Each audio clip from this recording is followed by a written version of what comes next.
I decided to talk about this topic quickly, and that is why you cannot use PowerPC based Macs in 2020. And believe it or not, this question comes up under some of my videos. Can I still use a PowerPC Mac in 2020, or can I use this and this operating system in 2020? No. This is the short answer. And I find there is no reasonable way to use a PowerPC in 2020. You have two big problems. Problem number one is CPU speed, and problem number two, software support. CPU speed is obvious. I mean, the last PowerPC and the fastest PowerPC was made in 2005, and that is a quad Power Mac G5. And the G5 quad is already way faster than many of the PowerPCs out there. It is tremendously faster than, for example, a 1 gigahertz PowerBook G4, for example, you know. And PowerBook G4s are I think the most common ones out there. They've sold millions of these, and they're everywhere. And you know, people buy them because they think, oh, it's very cheap, it's got a fancy Apple logo, so it must be good. You have to respect, these processors are old. Really, really old. 2002, 3, 4, 5, like, it's so long ago. The latest Mac with a PowerPC was built 15 years ago. So modern processors like outperform them by a long shot. Like, it's crazy how much faster they are. And also, just to put it in perspective, a Core 2 Duo in like a 07 Mac Mini is just as fast as a Power Mac G5, or maybe even a bit faster. And these sell for, I don't know, like $50. And when you buy this, you have a later OS X version, and you have an Intel processor, and it's just a way better machine, and way to use an old Mac than a PowerPC. So CPU speed, you know, obvious, but also software support. When you use a PowerPC Mac, you can use Mac OS X until version 10.5. If you use a really old G4, not even 10.5. But I will not even talk about these because these are basically vintage. I mean, I think all of them are vintage at this point, but Macs that don't support Leopard, these are very vintage. And the ones that support Leopard is, I think, a gigahertz G4 is minimum requirement. When you run Leopard, first of all, the GPUs can't really keep up with, like most of these GPUs, they can't keep up with Leopard. It stutters. I mean, it's not terrible, but yeah. But the biggest problem, I keep digressing, software support. 10.5 is a really, really old operating system. The latest macOS version right now is Catalina 10.13? No, 10.15. Yeah, 10.13 is High Sierra. I always confuse that because this one has High Sierra. So 10.15 is the latest. And 10.5 is the one you can use. Now, that is only the operating system. The big problem is PowerPC is a completely different architecture than Intel.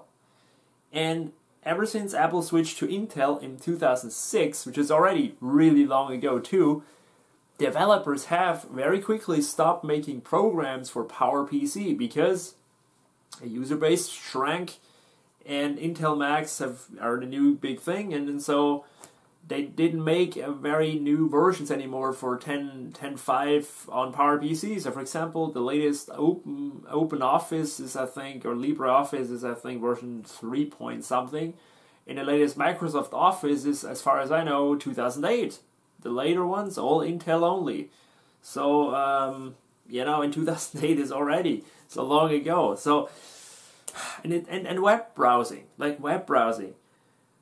First of all, if you can find a up-to-date browser, you have to go to Linux. And even not even there, they're not even up-to-date there. There is this one cool project which is called Aurora Fox.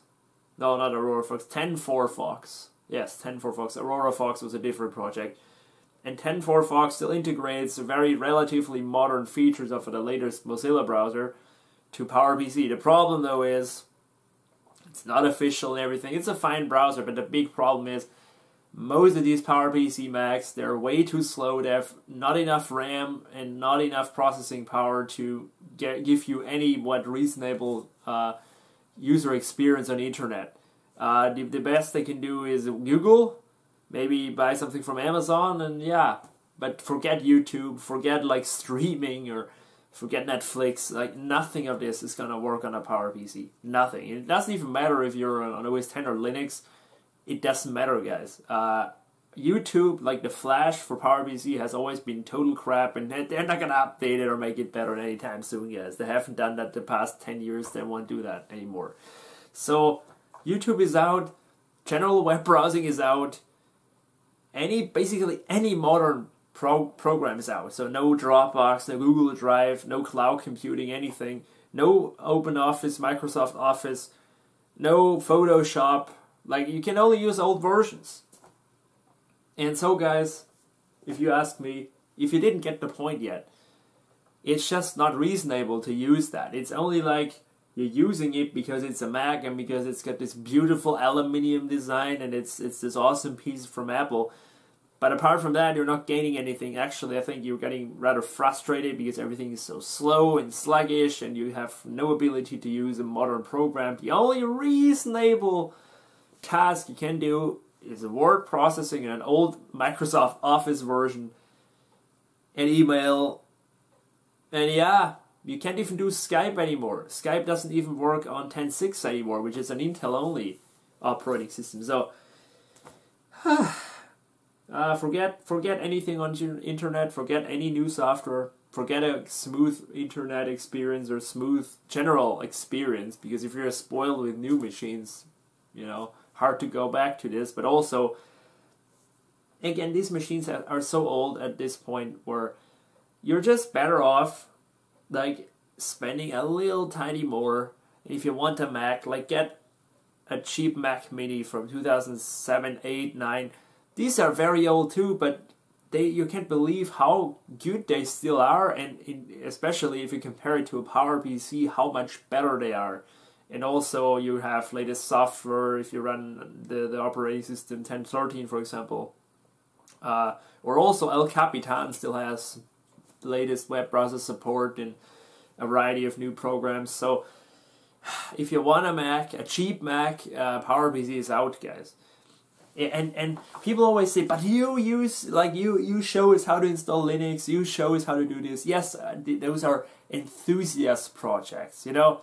These are retro computing projects. When I install like Ubuntu on a PowerPC Mac, like a Power Mac G4 or something, I do it for the fun, you know, because I'm interested in how does it perform, what software can I run.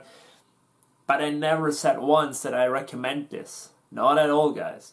It is not worth it, the hassle. First of all, you have a lot of drivers problems because these machines are old and Linux wasn't even popular back then. So the community has developed a lot of drivers, but still, like, the driver issue now is number one issue.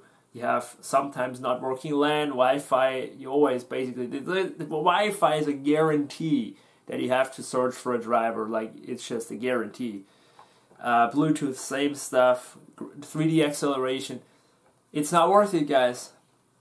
If you want a Linux machine, buy yourself like a cheap old Dell Optiplex with like a dual-core Pentium. They sell for $20. You slap in there a somewhat new graphics card or reasonable price graphics card, and then you install Ubuntu, and you have a way cheaper and up-to-date secure system, and also that doesn't perform as bad as like a G5 Power Mac. And you don't have the headaches of not having enough software to run your daily tasks or get on the internet and order something smoothly. You can't do that on a PowerPC. So guys, PowerPC is dead and has been dead, I think, for the past 4 to 5 years. I have been using a PowerBook G4 until the day where I really said, this is too slow. These old versions, even back then, bugged me, but also it just it wasn't smooth enough. This 1 gigabyte of RAM wasn't cutting it anymore, guys. The G4 processor, just too slow for web browsing. So guys, no offense, but PowerPC is dead. I only have him because I like working on him. I like installing stuff on him. I'm a retro computer guy. I enjoy old computers, and that's why I have him. But using him on a daily basis for daily purposes, no chance. Get a cheap PC, get a cheap old Mac, Intel Mac, but PowerPC is dead. So thank you for watching. See you later.